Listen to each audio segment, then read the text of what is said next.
താഴേക്കിടയിലുള്ളവർക്ക്, അധസ്ഥിത പിന്നോക്ക ന്യൂനപക്ഷ വിഭാഗങ്ങൾക്ക് സ്വത്തവകാശമോ അഭിപ്രായം പ്രകടിപ്പിക്കാനുള്ള അവകാശമോ ഒന്നും കൊടുക്കാത്ത ഒരു ഭരണാധികാരി വർഗമാണ് ജനങ്ങളെ ഊറ്റിയെടുത്ത് ഈ 317 കരങ്ങൾ പിരിച്ചെടുത്തു എന്നാണ് ഞാൻ കോട്ട് ചെയ്ത ഒരു പുസ്തകത്തിൽ പറയുന്നത്, ഒരു ഖണ്ഡികയിൽ.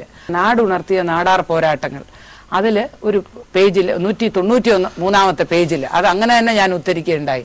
അതിൽ 317 തരം കരങ്ങൾ ഇവിടെ പിരിച്ചിരുന്നു എന്ന് പറയുന്നുണ്ട്. അപ്പൊ അങ്ങനെയുള്ള ആളുകളുടെ, അങ്ങനെയുള്ള അന്നത്തെ ആ തമോ ശക്തികളുടെ പാരമ്പര്യം നിർഭാഗ്യവശാൽ പേറുന്ന ചില ആളുകളായിരിക്കും ഇത് പറഞ്ഞത്. എന്റെ കോലം കത്തിക്കും, അന്ന് കുടിലുകൾ കത്തിക്കുന്നുണ്ടായിരുന്നു, അവർണരെ കൂട്ടത്തോടെ ചുട്ടുകൊല്ലുന്നുണ്ടായിരുന്നു, അവർണർ അഭിപ്രായം പറയാൻ പാടില്ലായിരുന്നു. ഞാൻ മാണിസാറിനെ ഓർമ്മിപ്പിച്ചു, സാറേ ഇതെല്ലാം ഈ പിരിച്ചെടുത്തതെല്ലാം it was taxation without any representation.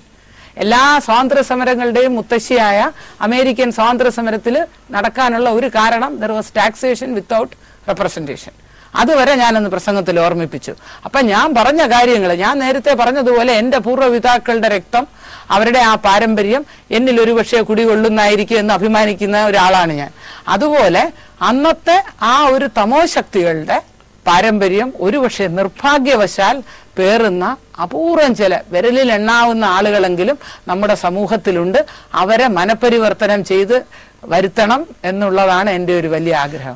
Hindu ഐക്യവേദിയൊക്കെ ആ സമയത്ത് ഞാൻ വീട്ടിലില്ലായിരുന്നു. രാവിലെ ഞാനത് പത്രത്തിൽ വായിച്ചു. പക്ഷെ അതുപോലെ അന്ന് ഞാൻ ഒരു 7:30-7:45 മണിയായപ്പോ ഞാൻ നിയമസഭയിലേക്ക് അങ്ങ് പോയി.